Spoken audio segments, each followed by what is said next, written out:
I'm here with Zach of Freshwater Jade, and today we're going to be talking about the American jade carving industry and answering all your questions about modern jade art, slicks and specimens, and commonly used terms in the jade community. Shane, you've been on the channel before talking about rough jade and jade origins. I think the JOT audience wants to know more about your background. How did you get started in this industry? Yeah, so it's kind of a long story, so I have it a little bit condensed here. But I started carving around 2012. Um, and I initially started as a bone carver. So if you scroll like way back on my Instagram or like Facebook, you will probably see a bunch of bone carvings, and which you no longer see because I don't carve bone anymore.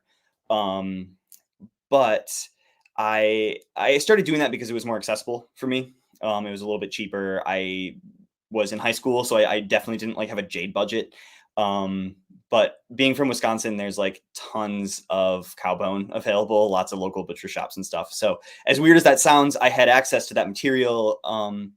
And as I was online, which is where I like initially um, kind of ran into jade carving, I was also seeing bone carvings. And so it was kind of my way of getting into jade carving without really knowing how to or having access to jade. I was like, it was jade adjacent for me. And so I was seeing a lot of like New Zealand style carvings online.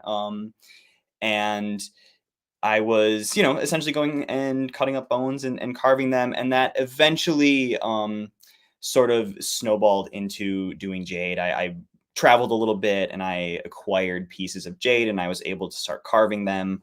And I really didn't know anybody around me at the time doing much lapidary work. So pretty much I was relying on books and the internet for all of my knowledge for a pretty long time.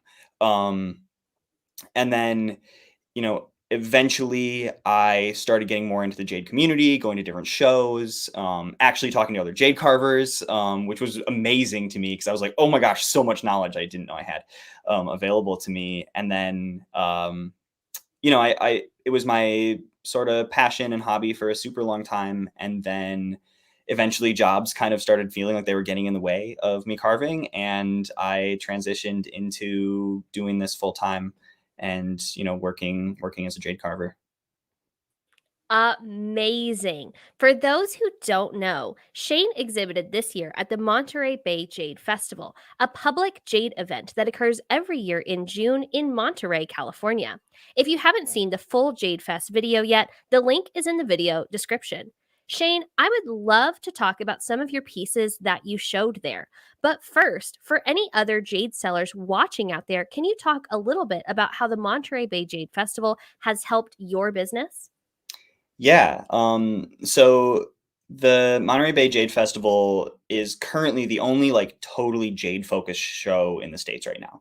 So I do a few other gem shows, but they're really saturated with other gems and minerals. So the jade people find me, but I'm kind of an island in this like ocean of other stuff. Whereas in Monterey, like we are all jade vendors. So for customers going to that show, it's awesome because if you're into jade, that is all you're going to find there pretty much.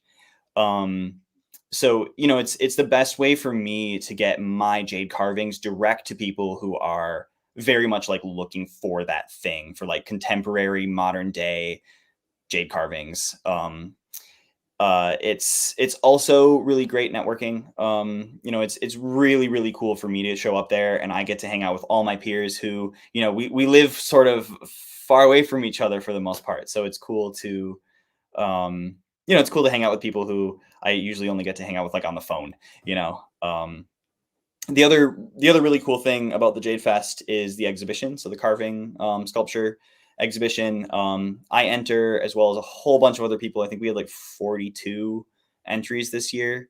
And so that's also been a great way for me to just become a better carver because I really wasn't doing a ton of sculptural work until this exhibition was available to me to kind of showcase my work as well as see what other people were doing in the States It's and around such the a world. great event. We Yeah. have so much fun, and it's so great to connect with everyone. And speaking of fellow Jade friends that we connect with, Kim is here in the chat. Hey, Kim, it's so great to have you. If you guys have any questions for Shane about jade, jade carving, or the Monterey Bay Jade Festival, please leave them in the chat. This is going to be a fantastic video, so be sure to stick around the whole time.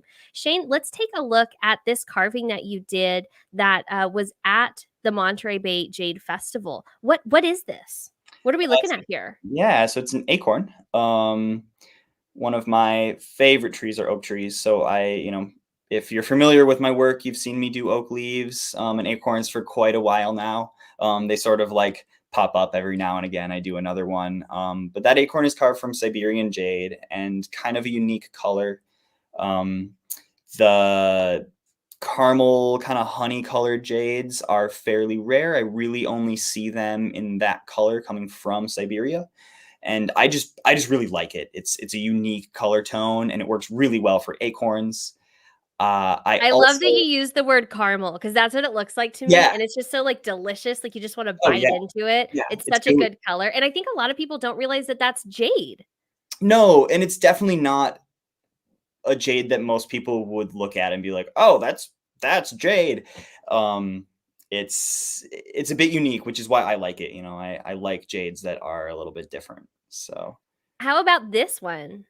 yeah, so that is a really unique piece. That is carved from a Yukon nephrite jade, and it's a blue nephrite. And blue nephrite is fairly rare. There's only a couple places in the world where it's found in like a true blue.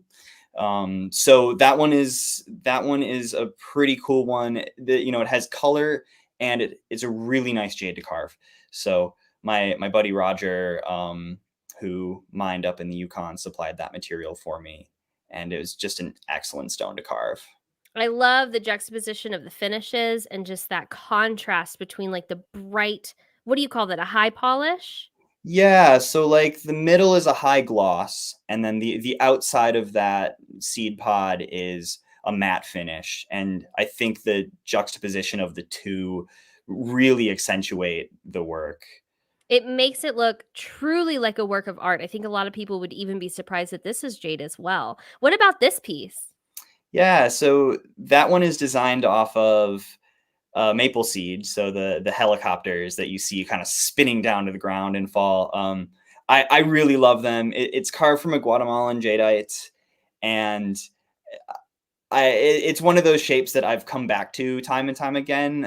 It's fairly simple, but there's a lot of different ways I've been able to play with the form, and I just enjoy the maple seeds for how playful they are. Even adults will throw them up in the air and kind of laugh and smile at them as they're coming down. So it's a fun design to do. It's so beautiful, and I think a lot of people who see it would probably be filled with, like, warm nostalgic memories and Yeah, definitely connect with it, like, on a personal level. So, Shane, I have a question for you on behalf of the Jot audience. How is jade carved? What sort of technology is used for modern jade carving, and how does that compare to some of the more ancient jade carving methods? yeah. So I'm sitting at my carving bench. So I don't know if you can see behind me very well. I'm not sure how clear that is to the folks watching, but some of my tools are behind me. There's a lot of different tools that I use. They're all for the most part powered by motors these days, as opposed to old style kind of foot pedal or just like hand grinding methods. Although I do a little bit of like with my carvings, I do some hand sanding. Lots of my tools are coated in diamond grit. So my saw blades, my carving burrs, core drills, all of those materials have these tiny little diamonds in them that are essentially grinding away at the jade. So that's essentially how it's carved in a very basic sense. There's a lot we could get into there. That's a pretty big question, but hopefully that kind of Definitely. like gave some idea. Absolutely. You gave a great idea for like a frame of reference. And if anybody has more questions, feel free to drop them in the chat. But in the meantime, Shane, let's talk about Layla. How long did it take you to carve Layla? Yeah, so I never really know with these larger sculptures. I tend not to like time myself, but I estimate that I have at least 140 hours into her give or take. It could be more, it could be less, but once I kind of get into the flow of working on a piece like that, I'm not like super cognizant of the time I'm putting into it. How was she made? So she started as a large block of stone that I bought early in the year from Roger. It's Yukon Jade, and essentially I lopped off a fairly large chunk, blocked it out, and then I sculpted a little clay figure that you can see in one of those pictures there.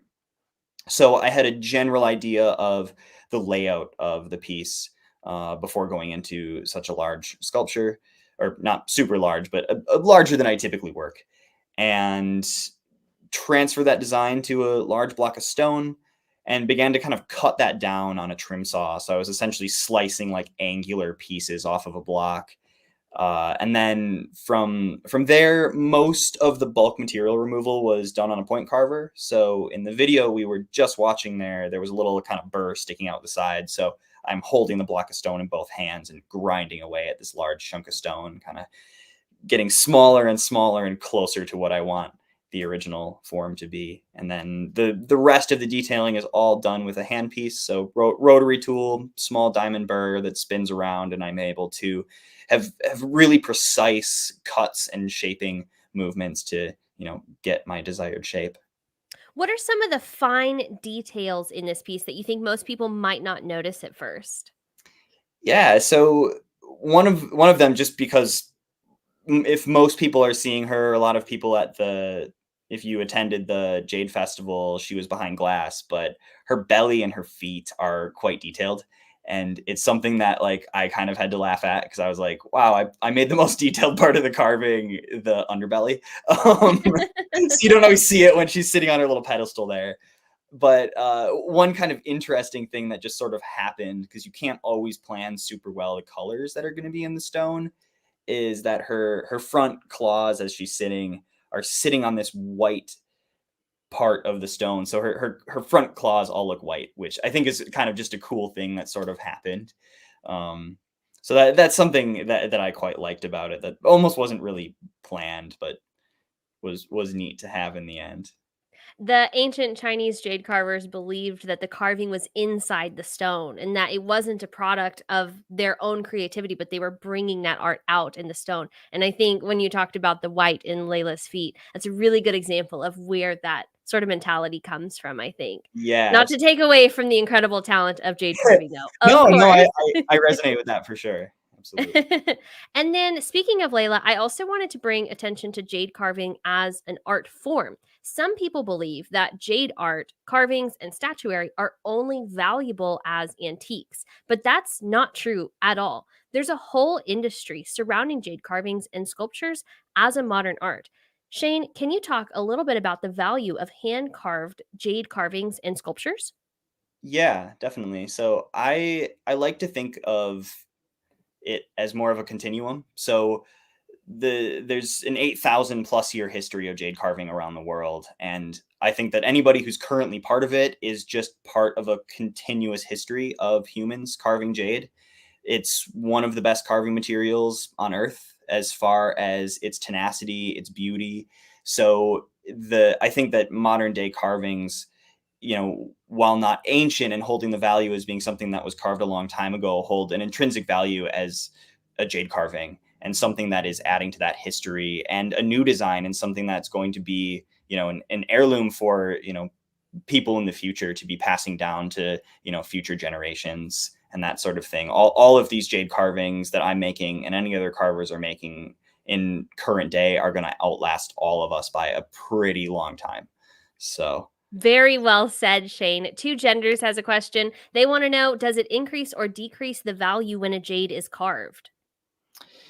well, so generally it would increase it. But if you're cutting a piece that might be considered more of a natural specimen, you can sometimes devalue a piece before carving it. And I think we're going to get into that in a little bit here as We're well. So definitely going to talk about that more in a minute. So, Two Genders, definitely stick around. And anybody else who has questions, be sure to leave them in the chat. Miss Jordy D wants to know, how do you finish a piece and what other finishes can you use on jade?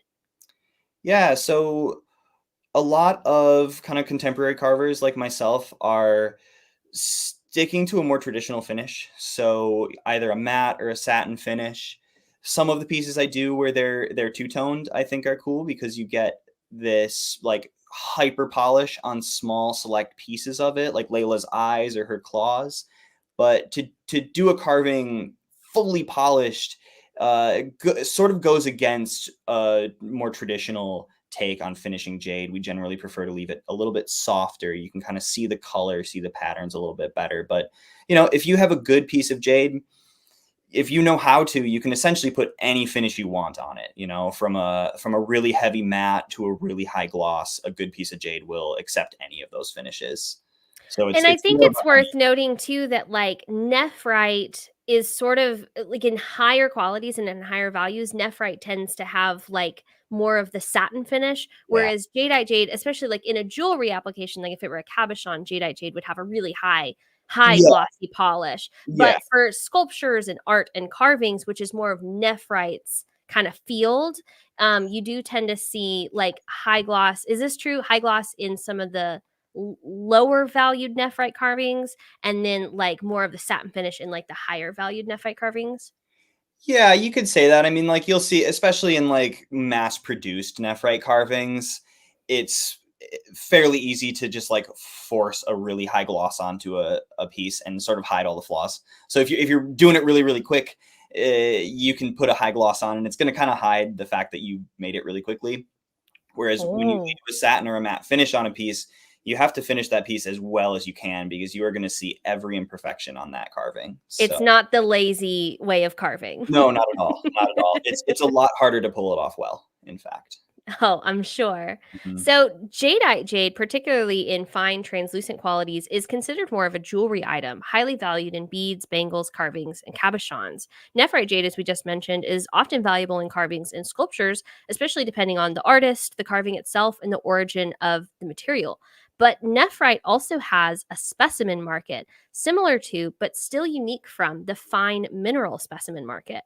Shane, can you talk a little bit about the difference between jade that's left as a specimen and rough jade that is more valuable once it's carved?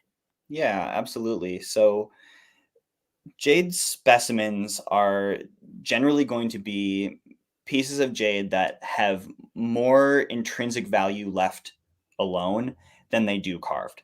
So generally, these pieces are naturally sculpted and polished by nature, either by like wind and sand, or the ocean, or a river. And these pieces are just gorgeous generally. So something like those river slicks there, that would personally never be a piece of jade that I would cut into.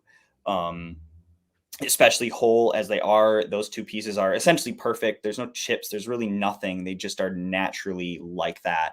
And it's kind of a shame to consider cutting those. There's plenty of available rough in blocks that's coming from, rough quarries and mountains, etc., that are easy to cut into, block up because they don't have that kind of natural beauty on the outside.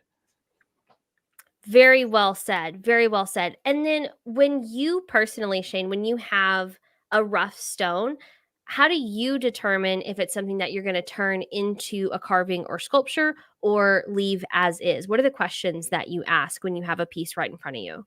Yeah. So one of the kind of the interesting parts of working jade is occasionally in this realm you will run into specimens that have been half cut or have a little piece ground off of them, and that can be one of the harder decisions to make because you have a specimen that once was whole and considered a natural piece and now has been cut sometime in the past by someone who either didn't know or didn't care.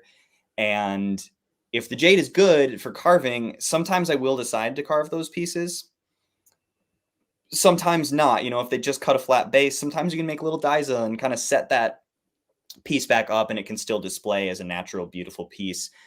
But, a lot of the time I'm buying jade that is already kind of hewn into rough cut blocks, or it's all broken up on the outside. And those pieces are really easy because they don't hold that inherent natural value as a polished specimen from nature. So it's easy for me to take and cut those pieces and turn them into wearable art and sculptures because they're going to hold more value carved than they do as like a rough block.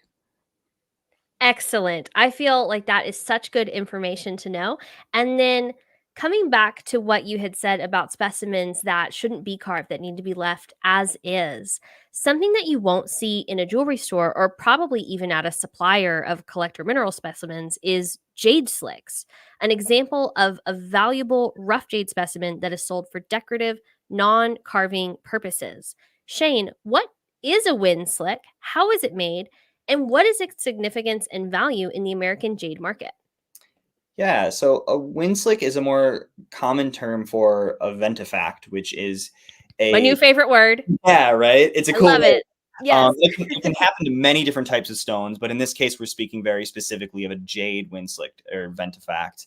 And these are pieces of jade that have been wind and sand polished. So they sat out in a desert-like space for a very, very long period of time and have essentially been sandblasted by nature. And they are absolutely stunning specimens. All of the rind, any sort of material on the outside has been blasted away. So you're left with just a raw nugget of jade that's already polished by nature. And you can see they get these really great little facets, little dimples. Certain areas wear differently than others. So they're already carved naturally. And these are pieces that when you find them and they're uncut, they're pretty valuable as they are and really shouldn't be touched at all with a tool. It's generally frowned upon to even consider it. I had never heard of a wind slick until I started going to the jade festivals. There are so many terms that seem unique to the American jade carving industry. And I say that to mean they're jade terms that might not be heard in a jewelry store or even online. For everyone in the chat, if you have heard of jade terms that you have questions about, let us know, leave them in the chat, and we'll answer your questions about this terminology. So, Shane, I wanted to talk briefly about this term that I've heard from some jade sellers. It's healed fractures. What does healed fractures mean in reference to jade? Yeah, so it's kind of a tricky term. It's something that I have run into. Occasionally, these healed fractures will show up as a really light line, generally within both. I've seen it in nephrite and jadeite. More specifically, I tend to find them in jadeite. But they're areas that have previously cracked or broken and then refilled in with material. And generally, this material has fused to the rest of the stone in a way that makes it perfectly usable in carvings and any sort of like jade art that you want to do with it. That being said, they're very hard to identify to the untrained eye, so be really wary as a buyer if somebody's telling you something has lots of healed fractures. I would be skeptical. It's generally something that I myself feel comfortable appraising in my own stones. But if somebody's telling me that something has a healed fracture, I generally want to think about it a little bit. These healed fractures are, of course, going to be different than just a fracture, which is an open part of the stone. So, as you even drag your fingernail across a piece of jade that has a fracture, your fingernail may catch in that fracture, right? And that is definitely not healed. That's an open fracture, and that's something that's not going to hold up to carvings, especially if you have them in a delicate area. Fractures can, of course, be included in a carving, but they have to be cut the right way. They can't be in an area of any sort of that needs to have like any sort of integrity or strength because they'll weaken the carving. And I think this is another reason I always encourage the Jot audience to shop with a seller that you trust because terminology can even mean different things to different people. And it's important to ask for clarification. And if a seller can't explain the term that they're using when they're trying to sell you something, that might be a little bit concerning. And you might want to maybe look at a different seller or a different product. Like if they say it has a healed fracture, but they can't explain what that is, then maybe get a piece that doesn't claim to have a healed fracture. Yeah, Let's go ahead and move on. The term pseudomorph, I think, is often misunderstood as well. And I see this word a lot more in the mineral world than in the jewelry world, referring to a crystal in the form of another type of crystal which it has replaced. Shane, What does pseudomorph mean in the context of jade, and why is it important to make the distinction between a pseudomorph and a quartz crystal inclusion? Yeah, so pseudomorphs generally are going to be a mineral or rock that has like an atypical formation. So as you can see in that piece of Wyoming jade there, there's some really weird shapes going on in there, and those are all pseudomorphs.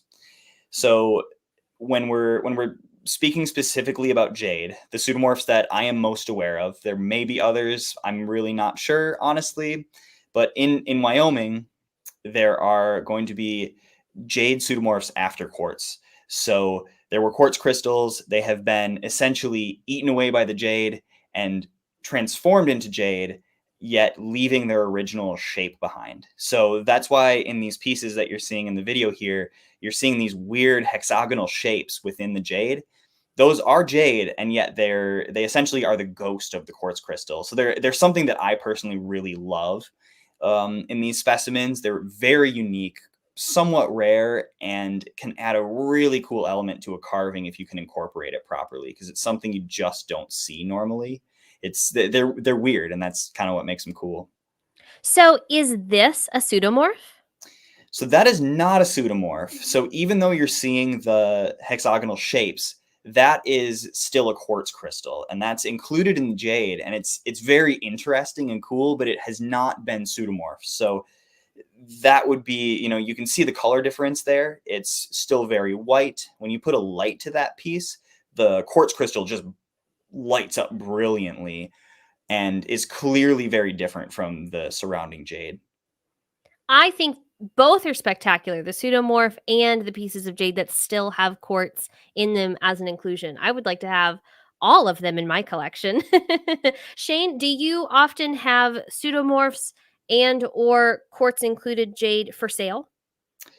From time to time I do. I really like making carvings out of them because they can be so interesting looking. So like that bead I currently have right now with the quartz crystal in it is something kind of different. You typically won't see me doing a lot of carvings with, intricate carvings with quartz crystals because they can be a little bit more fragile. Pseudomorphs, however, because they are generally entirely part of the stone, they can be used in carvings. And so you will occasionally see me posting stuff that has pseudomorphs in it.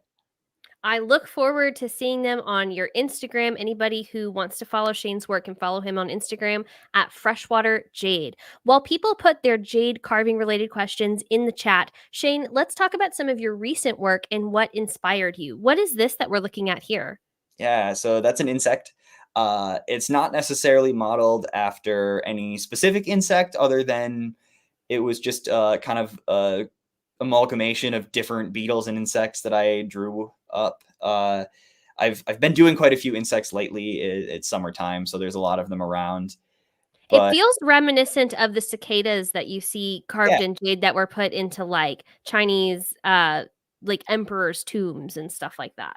yeah, absolutely. I think there's a long history of many different cultures using kind of beetles and insects, cicadas, scarab beetles as art, and so this is kind of my modern day take.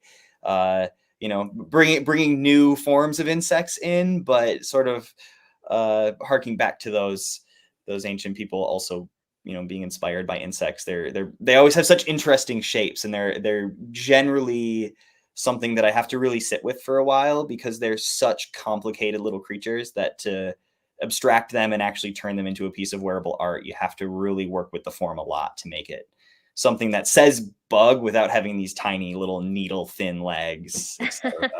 Sounds like quite a challenge for a jade carver. Shane, Miss Jordy D has a question. Do the quartz inclusions that are now jade impact how you are able to carve it? Yeah, that's a really good question. So I've carved quite a bit of jade that has pseudomorphs, and generally speaking, when I'm picking those pieces out, I'm taking a light to the jade and I'm checking the edges around the pseudomorphs because occasionally those pseudomorphs are not fully fused to the rest of the stone. Now, that being said, a lot of the times they are, and it's not an issue at all, but you do have to check for small little fractures kind of along the sides of them. They also occasionally seem to be just either slightly harder or slightly softer than the surrounding jade, while it's still jade, just because of that different formation process, there can occasionally be different issues with it. But, for the most part, that block of sage right there with the pseudomorphs, it's a completely homogeneous stone, super easy to carve and work with. Like, you carve it just like any other piece, but you do have to have that in the back of your head when you're going into carving a piece like that there may be some minor issues because of them. Shane, let's talk about this piece. What was your inspiration here? Yeah, so that piece is based off of the Pacific Island style fish hooks. It's kind of my own contemporary take on it, but that one is carved from an Australian jade from South Australia, the Cowell Mines, known for having these really high quality black jades. Super nice jade to carve and work with. Pretty rare to come by. I don't often see that material, so when I do, it's always a real pleasure to carve it. It's gorgeous, and I just love the texture of it. Jade, it feels good to the touch, and it always feels good to hold in your hand, and that's one of those pieces that I think would be very tactile and Yeah. just a really, really great piece for everyday wear. So Adventurous Allie wants to know, what's the difference between nephrite, jadeite, and jade? And this is one of my favorite questions because I think it should be known that jade can refer to both nephrite jade and jadeite jade. So jadeite jade is like an aggregate material that can be comprised either of the mineral jadeite or a combination of jadeite, omphacite, and cosmic ore, or it could even be like primarily cosmic ore or omphacite. So it's a bit complicated. Shane, can you talk a little bit about what nephrite is and how it's identified? Yeah, so nephrite is going to be a combination, generally speaking, of two different minerals, so tremolite and actinolite. And microscopically, they're going to be all these tiny little crystals fused together. And that is what makes jade so tough and strong, is that compact fibrous structure. So that's sort of why it's so prized. The tighter that structure, the better it's going to be for carving, and the stronger that jade is going to be. And then Miss Jordy D wants to know, how does jade form and how is jade mined? Shane, how does jade form? Yeah, that's a big question. So we'll keep it brief just so we don't go like 4 hours. But it's formed deep in the earth, generally in subduction zones. It is a metamorphic rock, so it's heat, pressure, and as far as mining it goes, I'm not a miner myself, so I don't know the really minute ins and outs of it. But generally it's going to be found in mountainous areas, uplifted areas where there's outcroppings of jade. And there's a lot of different extraction methods people are using. Generally fairly gentle. It's not something where you want to use any sort of explosives or dynamite at all, because you want to keep that jade really intact. So, the people who are practicing really good methods of mining, it's done fairly slowly. Extraction is very difficult, and takes a really long time. Jade miners are very hardworking people and a lot more hardcore than I am. Definitely. I think it's worth mentioning too that like the Canadian nephrite mines and the Guatemalan jadeite mines and even other mines around the world actually have boulders that are already on top of the Yeah, earth. this is So true. it's not necessarily like deep earth extraction. And then of course there's the like alluvial sources of jade, especially like marine alluvial sources, like where you've been in Big Sur. Shane has actually visited Indonesia. Can you talk a little bit about your experience there, Shane, and what you saw in the Indonesian mines? Yeah, absolutely. So, the term mine is going to be a bit loaded here because especially in Indonesia, there's really, people picture these like dark little tunnels. And, you know, to what Jordan was just saying, the most of the Indonesian jade market is alluvial boulders that are found in rivers.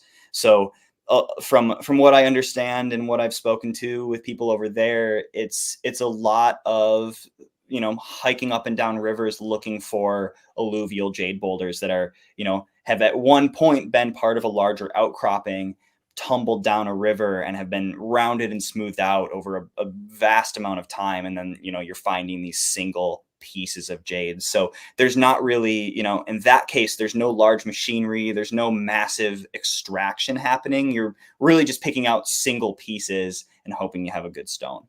So they can be, alluvial boulders can be really gorgeous carving material, because generally they have very interesting patterning and colors that are going to have happened because they were sitting in some sort of substrate that is, helping to essentially oxidize or erode or color that stone. So when you cut into alluvial jade boulders, they can be really gorgeous and quite unique from mountain mined material.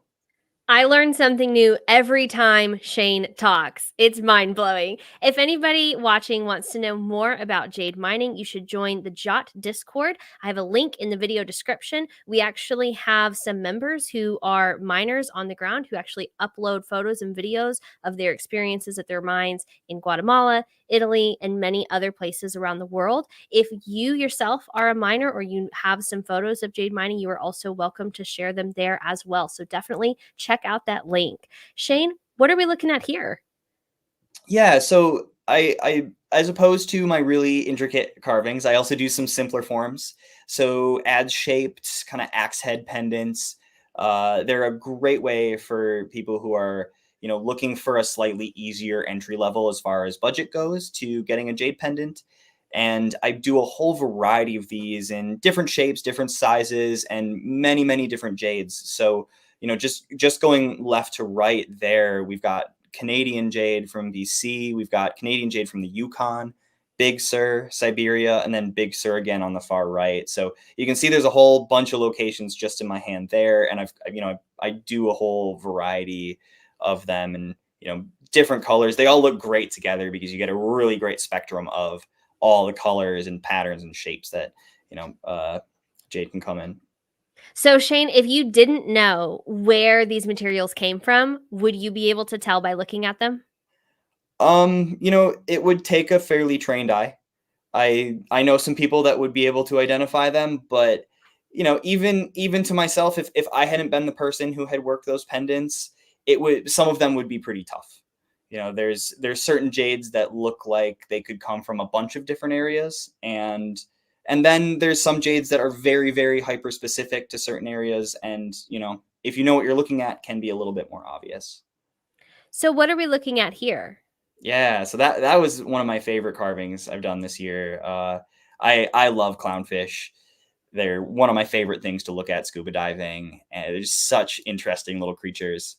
But that's kind of a fun one because I've incorporated two different levels of polish in a way that I typically don't. Um, Generally, I have a very set area where I'm going to do a high gloss finish.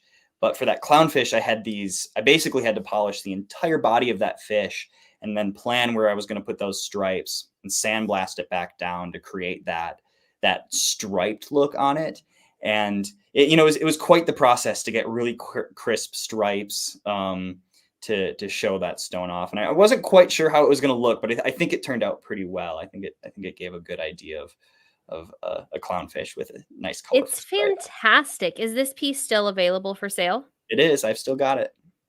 Excellent. There is a link to Shane's website in the video description, and you can also contact him via Instagram. This is really a special, one of a kind piece. So I hope that somebody takes it and wears it every single day. Now, Shane, what about these? Yeah, so those are bracelets that I create.